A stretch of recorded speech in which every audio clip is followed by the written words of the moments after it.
शिवम त्यागी जी, एक तरफ आप कहते हैं कि आदिवासियों के लिए हमने सबसे ज्यादा काम किया, 24,000 करोड़ की परियोजनाओं का कल वहां पर ऐलान होगा, लेकिन ये आरोप अभी आपने सुना, वो कह रही हैं कि जब नई पार्लियामेंट का इनॉग्रेशन होता है तब राष्ट्रपति को बुलाया ही नहीं जाता। ये कैसा आदिवासी सम्मान हुआ? देखिए, इस बात को पहले भी क्लैरिफाई किया गया और लगातार बताया भी गया, लेकिन बावजूद इस चीज़ को गलत तरीके से प्रोजेक्ट करने और इस्तेमाल करने का काम जो बाकी पार्टियों ने किया, मुझे लगता है वो जग जाहिर है। इस देश के जो राष्ट्रपति हैं वो महामहिम हैं। मैं मानता हूं जिस भी कार्यक्रम में वो जाएंगे, ये एक प्रोटोकॉल है कि वो वहां उस कार्यक्रम के हेड ही होंगे। और जो लोकसभा स्पीकर हैं उन्होंने इस देश के प्रधानमंत्री को न्योता दिया था, तो जाहिर है इत्तेफाक, उसमें कोई ना इत्तेफाकी वाली बात ही नहीं है। वो वहां पर गए और वो इसका इनॉग्रेशन कर रहे थे। तो जो हेड ऑफ द कंट्री है, जो राष्ट्रपति है, वो चीफ गेस्ट ही किसी कार्यक्रम में हो सकते हैं। इसको पहले भी क्लैरिफाई किया गया था। अब आते हैं एक मेन विषय पर। इन्होंने कहा कि भाई इस तरह के तमाम विषय हैं, हमारे लिए बहुत खुशी की बात है कि जो है आदिवासी महिला जो है उनको राष्ट्रपति बनाया गया, हम इस चीज को लेकर खुश हैं।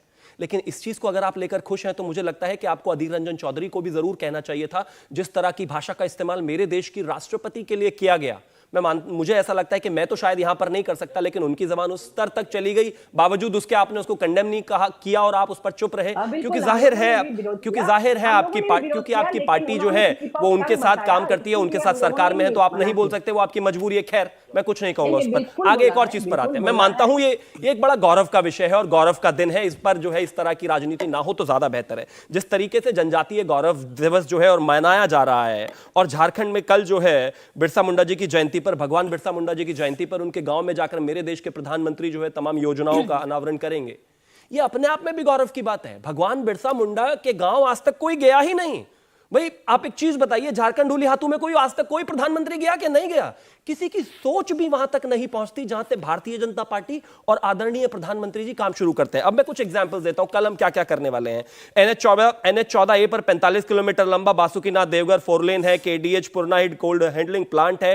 IIIT है। रांची का नया अकादमिक भवन है, इनके उद्घाटन होने हैं। इसके अलावा अगर मैं बात करूं, IIM रांची का नया कैंपस है। IIT IMS धनबाद का नया छात्रावास है। बोकारो में पेट्रोलियम एंड लुब्रिकेंट डिपो है। रेलवे में हाटिया पटरा तागड़ी कारा बोकारो और जर्नीगंज पतरासू सेक्शन लाइफ का दोहरीकरण है। झारखंड में 100% रेलवे इलेक्ट्रिफिकेशन है। अगर इसके अलावा मैं बात करूं तो 24,000 करोड़ रुपए की लागत से विशेष रूप से कमजोर जनजातीय समूह PGTG के उत्थान के लिए PGTV विकास मिशन की घोषणा करने जा रहे हैं। और अगर मैं इसके अलावा बात करूं, इसके अलावा जनजातीय समूह तक PJMWI के सिकलेन रेन रोग उन्मूलन, टीबी उन्मूलन, 100% टीकाकरण, PM मातृ वंदन योजना, PM पोषण, PM जनधन योजना का लाभ भी सुदूर इलाकों तक पहुंचेगा। और अंत में 18,000 करोड़ रुपए इस देश में PM किसान सम्मान योजना के तहत जो जाता है वो किसानों को भी जाएगा। ठीक है, मैं इस चीज को 10 सेकंड और दे दीजिए। मैं इस चीज को कहना चाहता हूं, जब ये इतने बेहतर कदम हैं तो इस पर, और हमारे देश में सभी पार्टियां जो है कहीं ना कहीं पिछड़े आदिवासी लोगों के उत्थान के लिए बात करते हैं, तो मुझे लगता है इस स्वागत योग्य कदम को सराहा जाना चाहिए।